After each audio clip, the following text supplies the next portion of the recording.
Today's threat of severe weather comes exactly 1 year to the day, really, since devastating tornadoes ripped through parts of North Georgia. Yeah, Atlanta News First Rebecca Schramm is just about 50 miles south of Atlanta in Griffin with a look at how that really hard-hit community is doing now 1 year later.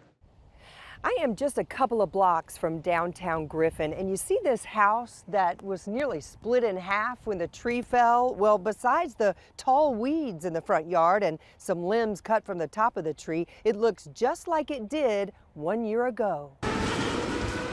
Hours after the 2023 tornadoes tore through Griffin, we saw home after home in shambles. A woman and her children were inside this home when an EF3 tornado tore it to shreds.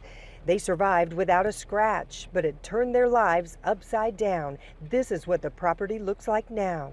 She lost her home and she had to move. So the lot has been empty, been vacant since then. Laquita Troutman says several of her neighbors' homes were damaged beyond repair, forcing them to move as well. Sometimes you walk out on the porch and you miss looking over and saying good morning or good evening. Throughout Griffin and Spalding County, some of the 2,200 damaged or destroyed homes and businesses have been rebuilt or repaired thanks to insurance, along with help from federal, state, and local governments, but many no longer exist.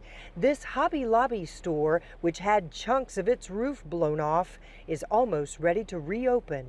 You see new changes, new developments going on around Griffin, so they're trying. We're strong, we'll rebuild. It just takes time. It just takes time.